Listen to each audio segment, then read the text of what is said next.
എന്തുണ്ട് വിശേഷം? മാഷാഅല്ലാ കൊള്ളാലുള്ള സംഭവമൊക്കെ എന്തായാലും കണ്ണ് വെക്കല്ലേ, സാധനം ഇപ്പൊ അങ്ങോട്ട് കിട്ടിയതേ ഉള്ളൂ. ഇപ്പൊ കണ്ണു വെച്ചാലും കുഴപ്പമൊന്നുമില്ല.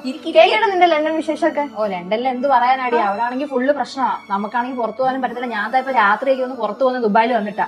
പിന്നെ ഉണ്ടാക്കുന്ന കാശ് ടാക്സ് അത് ഇതെന്ന് പറഞ്ഞ് ചുമ്മാ നമ്മുടെ കയ്യിൽ നിന്ന് എല്ലാം ഫുള്ള് ടാക്സ് ആണല്ലോ. എന്തായാലും ഇപ്പൊ നീ ഹാപ്പി ആണല്ലോ. ഭയങ്കര ഹാപ്പി. നിന്റെ വീടൊക്കെ ഒന്ന് കാണട്ടെ. വാ വാ വാ വാ.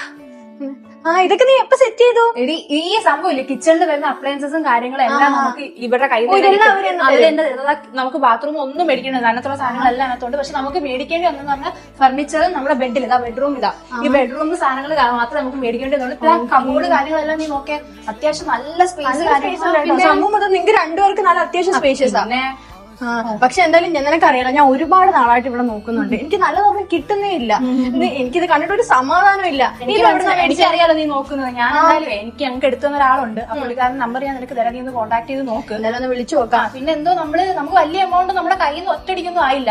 നമുക്ക് എന്തോ 20% ഡൗൺ പേയ്മെന്റ് കൊടുത്തിട്ട് പിന്നെ ഇത് ഈ കെട്ടുന്നതനുസരിച്ച് എങ്ങോട്ട് അടച്ചു തീർത്താൽ മതി എന്ന് വെച്ചാൽ പറയുന്നത് കേട്ടത്. ഞാൻ എന്തായാലും നമ്പർ വെച്ചാൽ മേടിച്ചു തരാം. എന്തെങ്കിലും ഡീറ്റെയിൽ ഉണ്ടെങ്കിൽ അതും കൂടെ അയച്ചു തരാം. നീ എന്തായാലും ഇന്ന് പോകണ്ട, 2 ദിവസം കഴിഞ്ഞാൽ പോകുന്നത്. നമുക്ക് ഈ ബിൽഡിങ്ങിലാണെങ്കിൽ കുറെ അമ്യൂണിറ്റീസോ കാര്യങ്ങളോ എന്തൊക്കെയോ വരുന്നുണ്ട്, നമുക്ക് അതെല്ലാം എക്സ്പ്ലോർ ചെയ്യില്ല.